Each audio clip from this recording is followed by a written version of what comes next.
Welcome to Jay's Techie Crown. If you're watching my channel for the first time, please subscribe.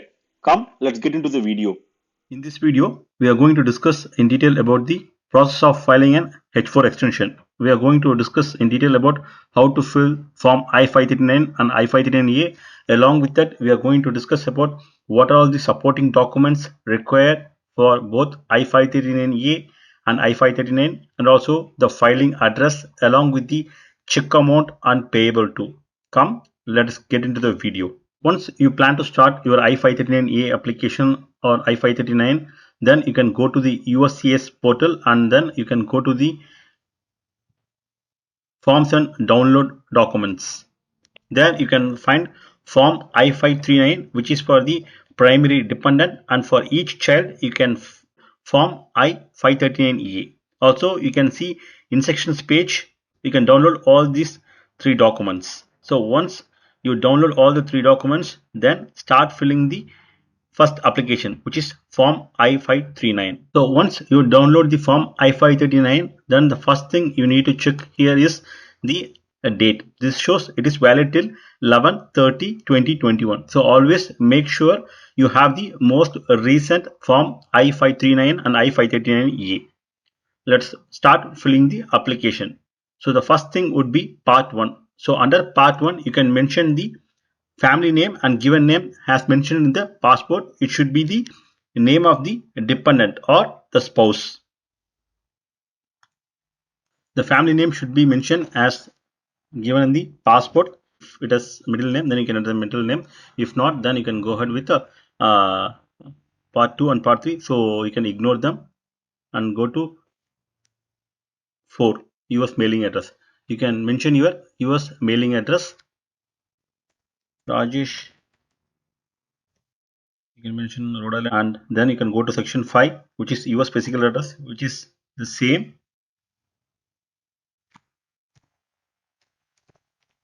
Then go to the country of birth. Country of birth you can mention as country of birth, country of citizenship as India, date of birth as mentioned your passport and your social security number. So coming to section 9, if you have already applied for H4 EAD and if you have got your social security number, then you can mention the same. But if you're just going for H4 extension and if you don't have an US social security number, you can ignore them. Do not mention your ITIN number over here. So you can just ignore it. Moving on to 10, you can mention the last date of arrival. In case if you have arrived recently on March 10th of 2021, you can mention it as March 10th of 2021, or whichever date you recently arrived, you can mention this date, which you can get from your I-94 record. So you can get the I-94 number from your online portal by entering your passport and date of birth. So mention your passport number. In case if you have two passports, which is your old passport, and after your arrival you applied for a new passport and got your passport updated, then you can mention your old passport number over here, and there is a place where you can mention your new passport number. So mention your old passport number over here. Moving on to part 1. So under part 1, you can ignore 13 and go to 14A, where you can mention as India. Expiry date of your most recent 06/21 or 2026 expiration of a passport, and here you can type in H4 or you can select from the drop down. So here select the drop down and click on H. It will take you to the option. Since it is for H4 extension, you can mention like H4 and then expiration date. So this expiration date here refers to the visa expiration date over here. So you can mention your visa expiration date. And this is not the passport expiration date, and it is a visa expiration date. Moving on to part 2, here you can mention like I am applying for an extension. So we are not going to apply for change of status over here. It is for extension. So I am mentioning as an extension of stay in my current status. And then you can ignore section 3B, 3C, and then move on to section 5A.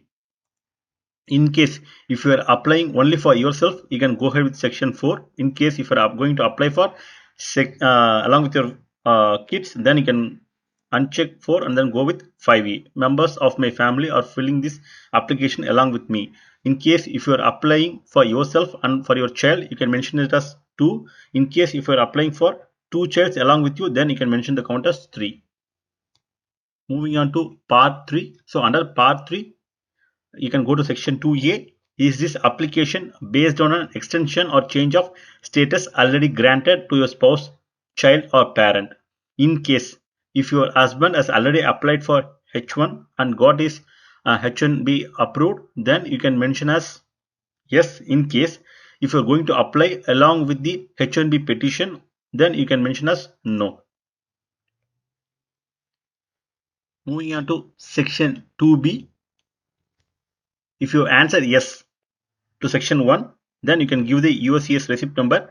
In case no, then you can ignore it. Moving on to section 3A, you can mention if this application based on a separate petition or application to provide your spouse, child, or parent an extension or change of status.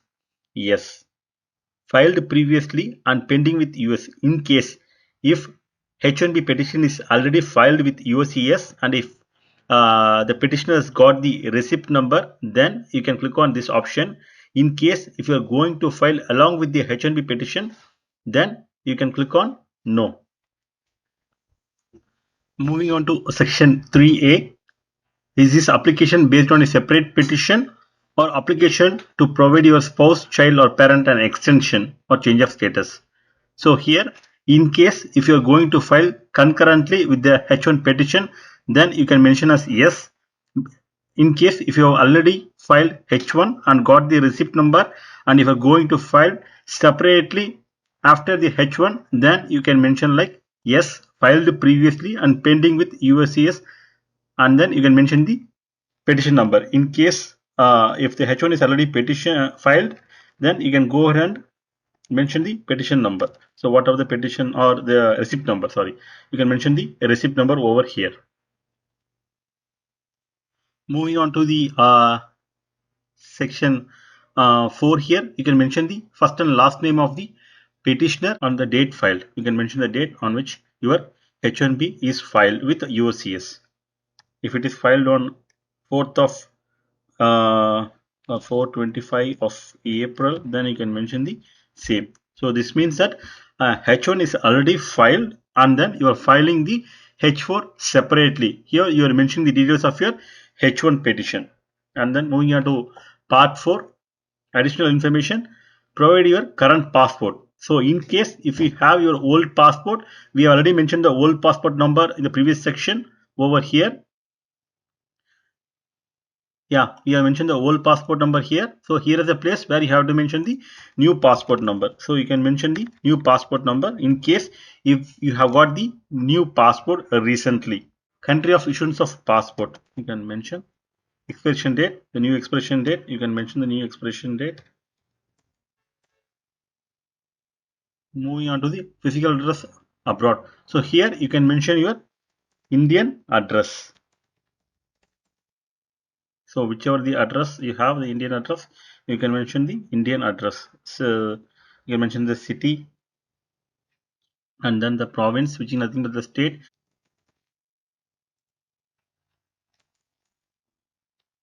Zip code, country.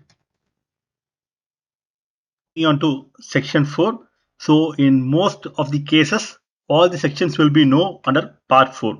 But in some of the cases, it may be yes. So based on your case, you can click on the options. So are you or any other person included on the application an applicant for an immigrant visa? Since most of us will be a non-immigrant visa, in case if you are an immigrant visa, then you can mention yes. But in this case, I will mention as no. So I will mention as no for everything. Has an immigrant petitioner ever been filed or for any other person including this application?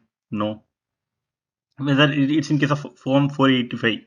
So application to register permanent residence or adjustment of status. So in case if you have filed I-485, then you can update this accordingly.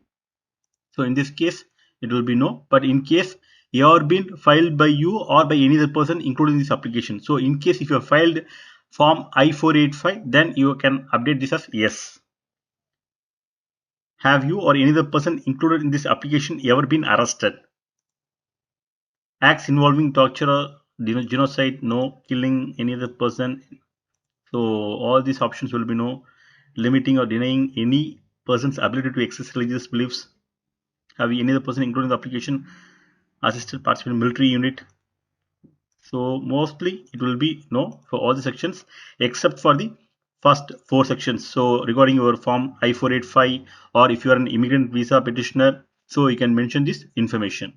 Assistant in selling, providing, or transporting weapons. So all 10, 11, 12, 13. So first point number 3, 4, and 5 needs to be given more care and should be updated accordingly. Rest everything will be in most of the cases. So moving on to section 14. Have you or any other person included in this application been employed in the United States since last admitted or granted an extension or change of status? In case of any H4 EADs, they can update this as yes.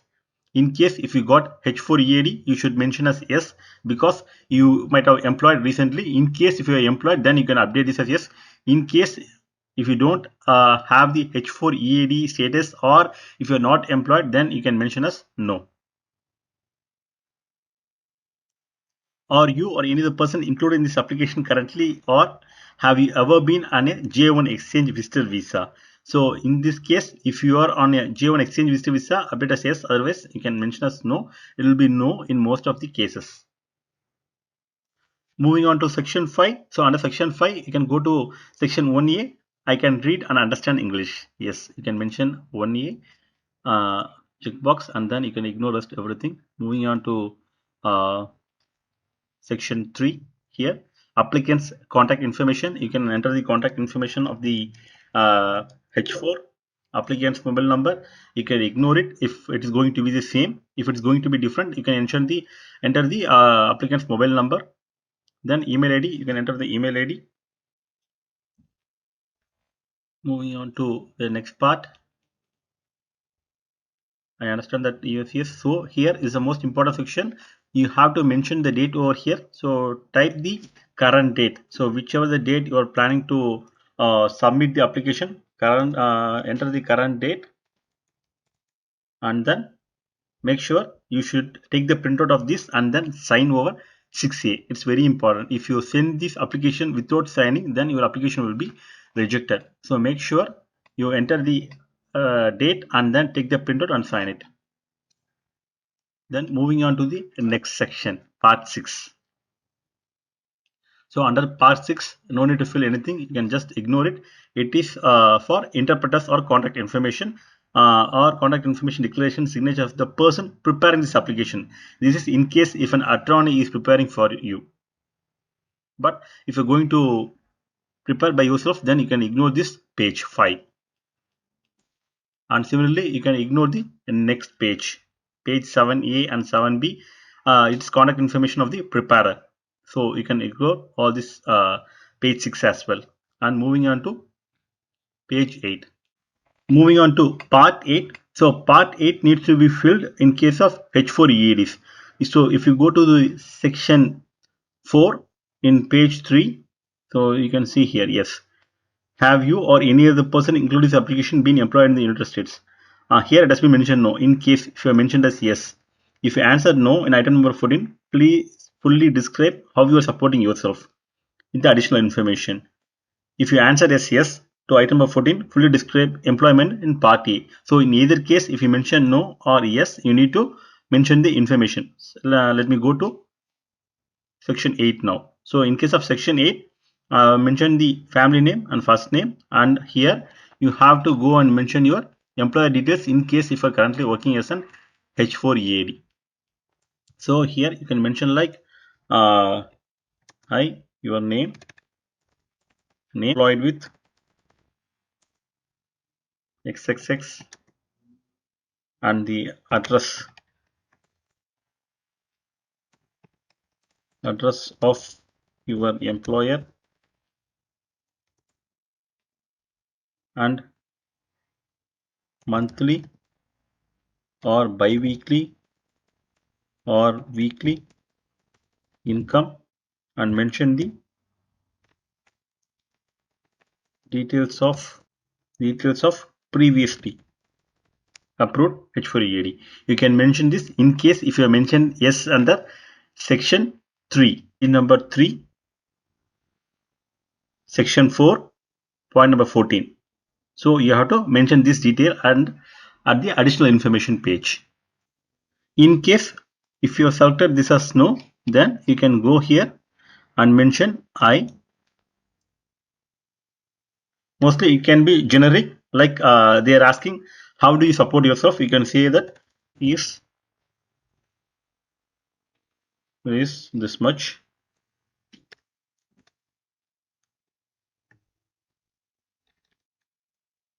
managing,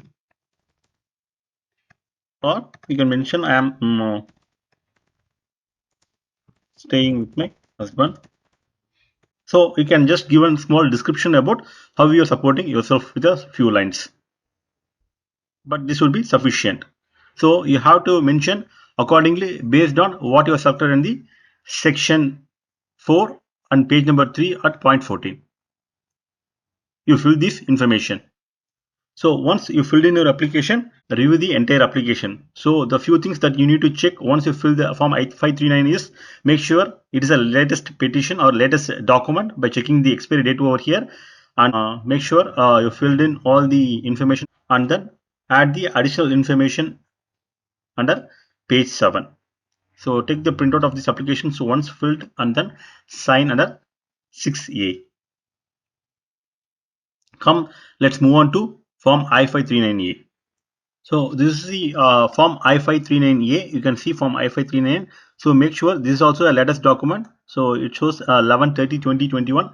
It's a 4-page document, and it's going to be very simple. For each child, you have to fill a separate form I-539. So make sure you enter your details as mentioned in the previous document. So person filling the form I-539, it should be your name if you are filling. So it should be you can mention your name over here, and then move on to section 2, family name of a child, date of birth of your child, country of citizenship. Then you can ignore the social security number, alien registration number, and you can move on to date of arrival. You can mention the date of arrival, I-94, which you can get from online. Enter the I-94 number and the passport number.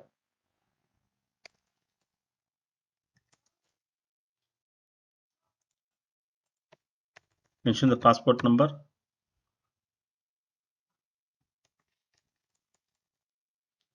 So ignore the travel document number, and then country of passport. You can mention as country of passport. Moving on to the next section, 11B. Enter the expiry date of the passport. Non-immigrant status, same as you mentioned in your application. Then you can ignore the rest of the sections and go to section 2. Select the box for either item number 1A or 1B. If applicable, select the box for item number 2. So you can mention that you prepare for it, and then you can select if you're going to prepare this. Then you can mention like you are preparing the application. Then you can go ahead with the applicant's day telephone number, which is your number. You can mention your number as mentioned in the form I-539, and then applicant email ID. You can give your email ID, and then you can move on to the bottom. So as mentioned in the previous document, 6A. So you have to take the printout and sign here, enter the current date or the date on which you're going to submit the application, the next sections, and see if you want to fill anything. So you can ignore all the other things. It is for the interpreter's contact information. So you can just ignore all the sections. Move on to the next page. Full name. So here you can type in the preparer's full name. If you are preparing for the application, then you can mention your full name and the address. So whatever you mentioned in the form I-539, mention the same address, and then you can go to the preparer's contact information, enter the contact information, and then enter the date. So you have to sign here. So you can sign for your child. Enter the date on which you're going to submit the application. Move on to the section. So here you can see this information, and you can ignore this. So that's it. Now you're filled with the application. You can go ahead and take the printout and sign under section 6A and also you have to go on section under 8A. So in form I-539A, you have to sign in 2 different places. So make sure you sign at these 2 different places in form I-539A. Let us see what are the documents required for the form I-539 and I-539A. So here is the checklist for I-539. So for I-539, you need the below list of documents. Completed and signed I-539 form for H4 holder, marriage certificate, copies of H4 approval notice. So whatever the approval notices you have so far, you need to add the H4 approval notices and your recent I-94 and copy of the complete passport. And similarly for I-539A, so for I-539A, it should be the same set. Along with that, you need to add a birth certificate instead of the marriage certificate. So you need all these informations for I-539A. Along with these documents, you need to attach H1 documents as well. So let me tell you what are all the H1 documents required for the I-539 and I-539A. So along with the these documents mentioned over here for I-539 and I-539A, you also attach some of these H1 documents. The copy of the complete active passport pages, I-140 approval copy in case if you have I-140 approved, and then previously approved H1 petition and the most recent pay stubs. It can be 1 or 2. So you can attach all these 3 documents to avoid any RFEs. So make sure you attach all these documents. Once you signed all the I-539 and I-539A documents and attached all the documents, then you have to send this to an appropriate USCIS PO box facility. So to which address you need to send this and how much is the fee you need to provide. So for paper filing, it should be $370 for entire applicant. It can be for I-539 plus 539A. And there is no biometric fee after May 17th. So biometrics is temporarily suspended, so you can ignore the fee of $85. No fee for this biometric, so you can attach the check for $370. So make sure you have the check for $370 and send it towards US Department of Homeland Security. So you can mention payable at this particular name, and you can send it to UCS Dallas Lockbox facility or UCS Phoenix Lockbox facility. It's according to your case. If H1 is already filed, then you need to send it to a specific lockbox facility based on the receipt you have received. Yes, if it is going to be filed concurrently, then the employer will take care of the filing. Here you can find the screenshot of the documents that are sent to USCIS for both I-539 and for I-765 concurrently. So these are the list of documents that are sent to USCIS, and once it is received, then you can see amount being deducted from your account. That shows the confirmation of acceptance of application. Hope you like the video. Thanks for watching. Please subscribe and post your questions under the comment sections, and I would be happy to respond. Thanks again.